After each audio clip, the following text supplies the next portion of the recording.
Hi, I'm Sam, and I wanted to add something to the last video because I don't think I said what I wanted to say very clearly.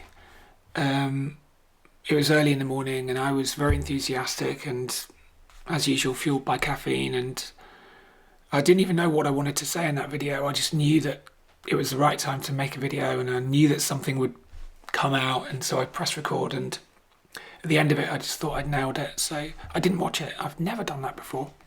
Never uploaded something I didn't watch beforehand. So I've just put a fade in and a fade out and I uploaded it. And only when I rewatched it the next day did I realise that perhaps it was I lost my way a little bit in the middle.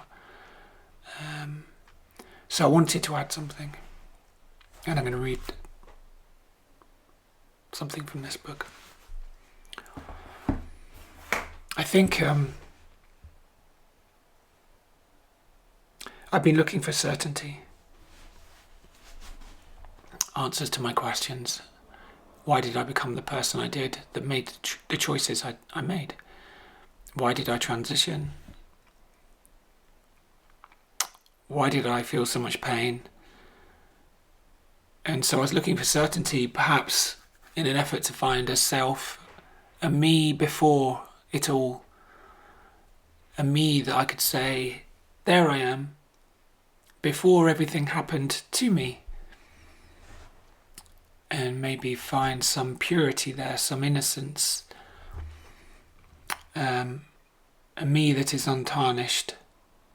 And I've spoken about this in old videos, long since deleted, but I don't think I understood what I was talking about. I didn't understand what I was saying in the last video, let alone last year.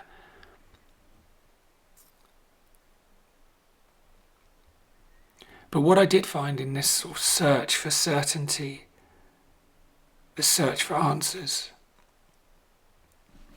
I found the hollowness of my outer self, the insubstantial nature of its facade, the stories and the experiences and the strategies and desires that I mistook for the totality of my being. And when I found just that hollow shell of being, I've realised it wasn't me. And so the last 3 or 4 weeks have been the most transformative time of my entire life, because I think finding the edges of what I thought was me and then realising it wasn't, it just all lost its power. Everything that I've been holding on to for so long, and that identity that it needed the pain, it was the pain, that it's just all let go. And so what is there after that? What is there without that? I think I was wrong in the previous video when I said that there is a self beyond self-centeredness. There is a self that exists in relationship with reality.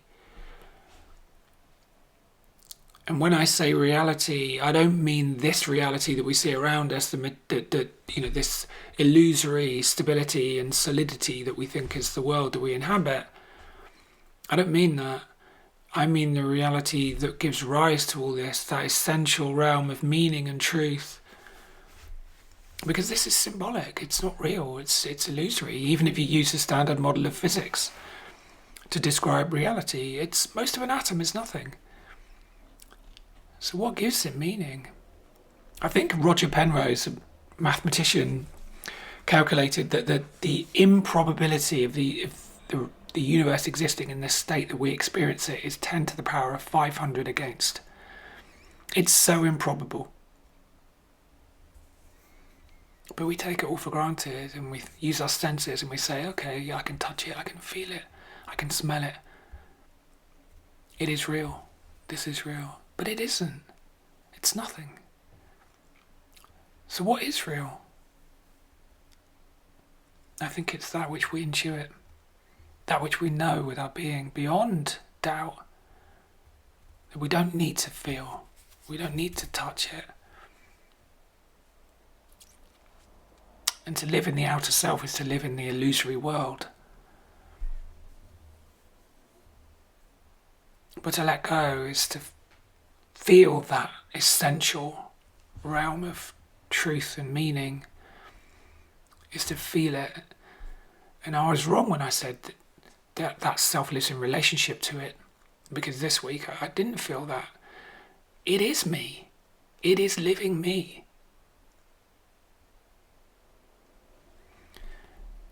And there is, it is unknowable with intellect. Therefore it is a mystery. But to accept that mystery and allow it to just be, that's how I felt this week. And there's something that I never really understood before.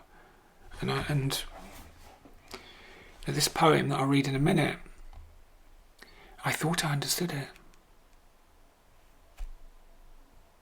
But now I know it. And it is that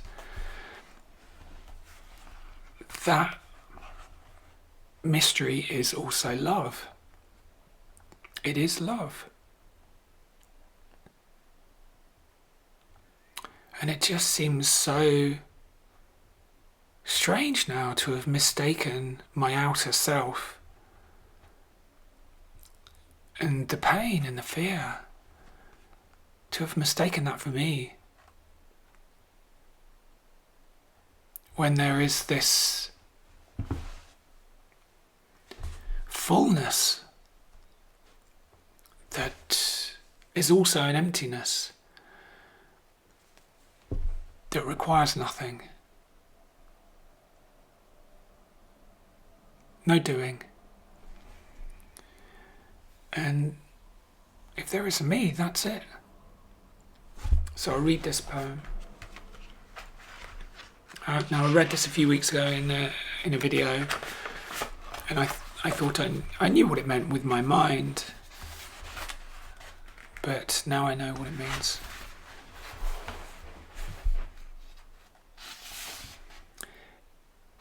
I'm very croaky this morning, so please excuse me.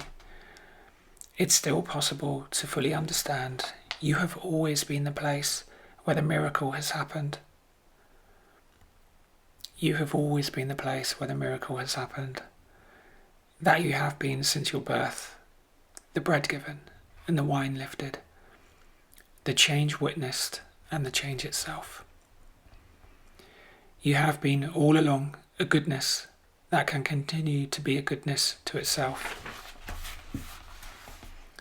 It's still possible in the end to realize why you are here and why you have endured and why you might have suffered so much, so that in the end you could witness love miraculously arriving from nowhere, crossing bravely as it does out of darkness, from that great and spacious stillness inside you to the simple, light-filled life of being said.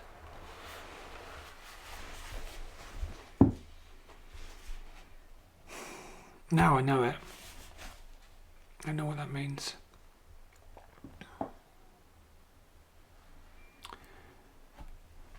So, hopefully that made a bit more sense than the last video.